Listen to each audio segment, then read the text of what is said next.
Hi Aquarius, welcome to my channel. This is going to be your general love reading for July 2018. It's going to be the you and them spread, so we'll have cards on one side for one person, cards on the other side for the other person, then we'll see in the extended, we'll go through and clarify all the cards to get a little bit further into the story, and then also see what the blocks are, anything else that comes up too. So I'm going to have in the description box below the link to the extended readings too. Thank you for everybody who's checked them out. Thank you for everybody that's just liked, shared, subscribed, and watched these videos, for the kindness in your comments and the words of inspiration that just help me to recognize that this is helping.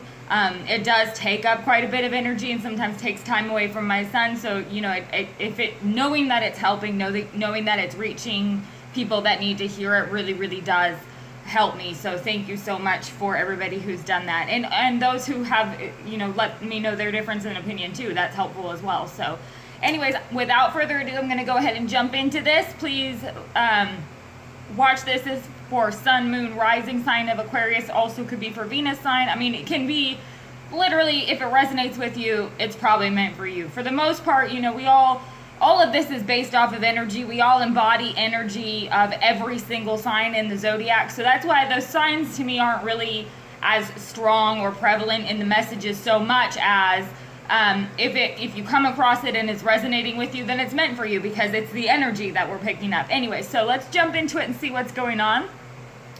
So the first card that I have for the first person here, we have 5 of Wands. In this deck, what's interesting with these 5 of Wands here, what I like about it, they're all about equal in size and strength and age and that sort of thing. You know, they're all pretty equal and peers, it kind of looks like to me. None of these wands are tipped with anything like really damaging to really like stab or harm somebody. So it gives me the feeling of like combativeness or banter or some sort of debate type energy, but everybody is pretty equally yoked in it. Like nobody is able to really, it's not about inflicting harm necessarily, but it can also represent drama among friends or family or like a tight-knit group. A disagreement sort of, or that bantering type energy. We'll see what comes through as we clarify. It has like a Leo energy to it, so it could be that there is, you know, since we're entering into Leo season here soon, it could be that there's this combativeness type energy that picks up a little bit. Let's see. Other person, ooh, look at that, we have the Knight of Cups. So fire and water energy. This Knight of Cups though, on this side, what's interesting is the way he's positioned. Beautiful card, this Knight of Cups. But the way he's positioned, he's literally chilling there on the seahorse, like just watching these dudes without their shirts on, fighting over something. It's somebody who's just watching it. Like, I'm just going to let y'all handle that. I'm going to watch it and see what's going to happen. I mean, I'm watching this. It's kind of like, I feel like it's reality TV. Like, I'm sitting there with a remote control, kind of watching it on TV. Somebody is just watching this. The Knight of Cups is an energy. It's about, I mean, yes, there is love, there is emotion there. So somebody is watching a situation that, yes, they do have emotion invested or kind of involved in the situation. Could be, again, a group of their friends, or it could be some of their friends are fighting or something. But it's feeling like you just have to sit back and watch. Like, this person can't really take action. This love isn't really going to do anything right now with this combat over here. This can be internal conflict too. It can absolutely be internal conflict because it represents, again, they're all equally yoked. Like the energy, all of these dudes are kind of the same strength. So to me, when it comes to an internal battle, that means that each of these like internal conflicts in me kind of hold the same amount of weight. Like, yes, that's a good point to myself. And then, way to go, self, that's another good point. And then, thank you, self, that was a great point. Have you considered this, though? It's like this banter that goes on. So the internal conflict is one where they literally do kind of go in circles because each point is valid, I feel like. And that's why this person, I feel like, feels like they just have to chill over here on this side. I mean, it's like they want to be able to help and do something, but there's literally nothing that they can do. Underneath the other person, again with this 5 of Wands energy, we have the Strength card showing up underneath that. Very interesting to see what happens here. The first thing that I noticed is the 5 and the 5 of Wands, and then the 5 and the Strength card. It needs 3 more wands to get to the Strength level. And the 3 of Wands is about patience and waiting for the ships to come in, or somebody who's waiting for good things to happen. So I feel like that's kind of what this is. This Knight of Cups energy recognizes, again, with the Strength card and the Leo energy, you could absolutely be dealing with a Leo, or it could just be taking place during Leo season. But I feel like it's those 3 more wands of patience are needed for this Knight of Cups. We'll see if the 3 of Wands pops up. But with this Knight of Cups, I feel like it's knowing, this person knows they need to wait just a little bit longer for that strength to kick in. The other 3 wands needs to show up for that strength to kick in. And that's when things can start to move forward, because there is substantial conflict going on. It could be internal or external. Underneath the Knight of Cups, we have the Palace of Swords. So I'm going to pull one more card with the Palace of Swords. The Lovers, look at that.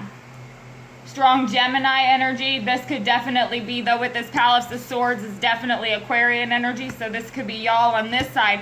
I feel like what's happening here, though, is there is not, the Lovers card pops up, yes, as a choice that needs to be made. This Palace of Swords, though, is extreme clarity.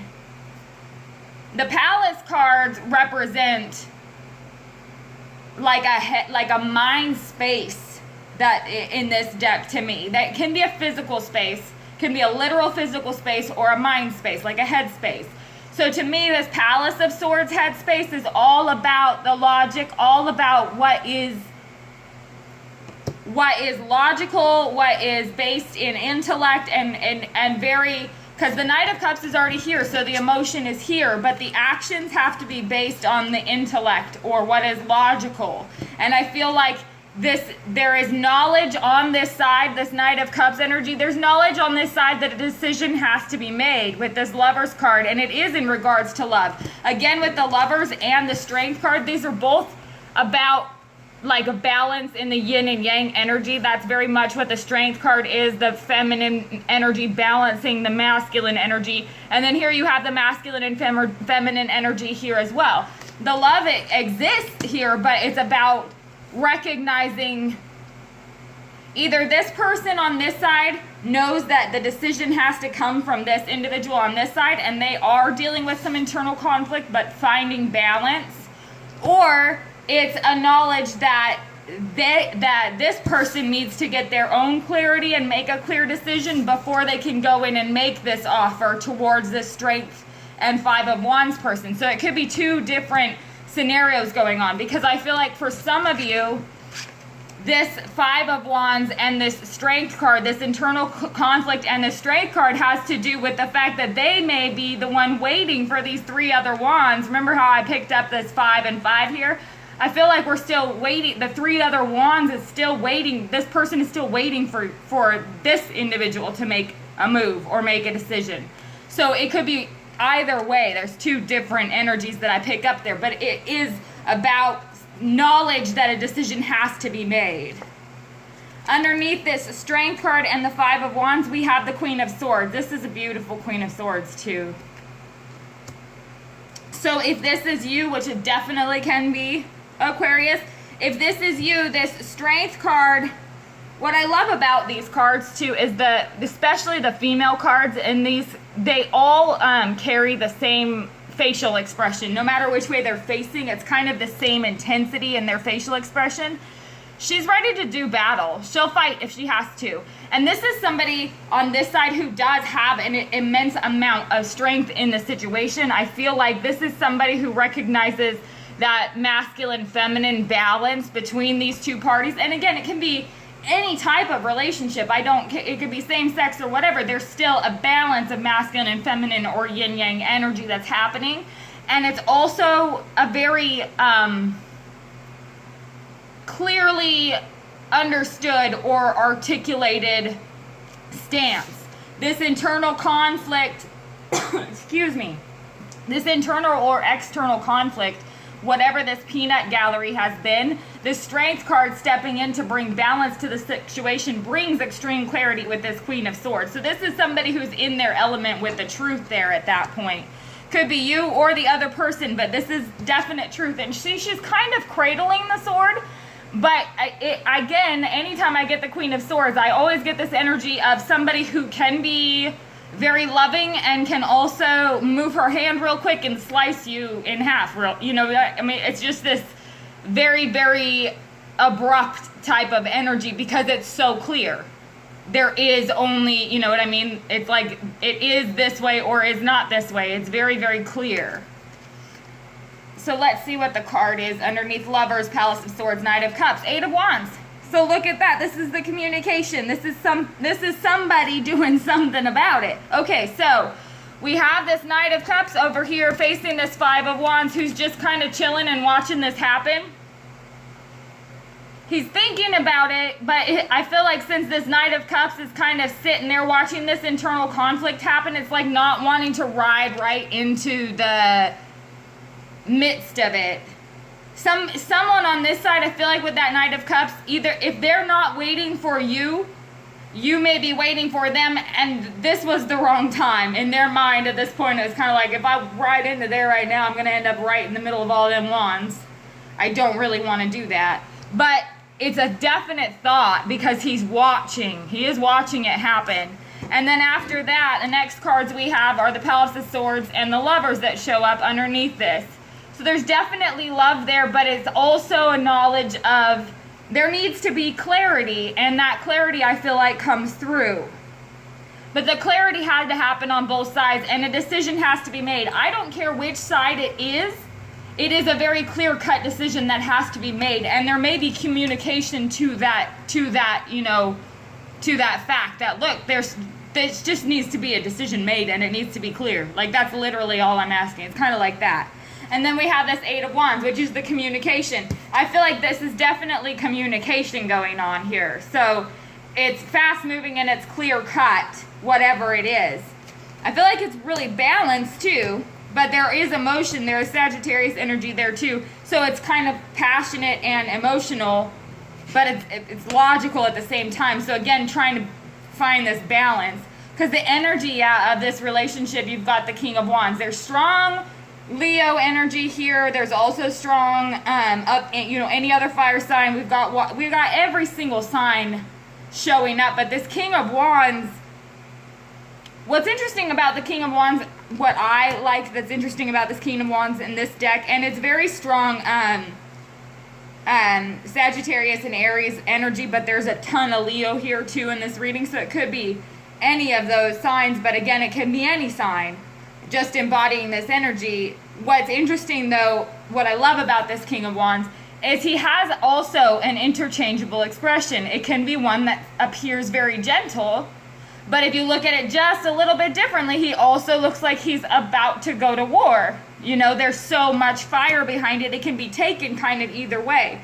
And so what's interesting about it to me is that I feel like this is a delicate situation that exists here, but it's being handled with everybody kind of showing up in their element. This King of Wands, Queen of Swords energy, also a balance of yin and yang. They're both vibrating very close to the same level. Air and fire vibrate very close together in that energy, but the emotion is here. So it means that, you know, all the elements are at play and everybody's showing up in their strength. That to me means that progress can be made. This clarity can come through. So I feel like that's very positive because everybody's showing up, you know, as they should be.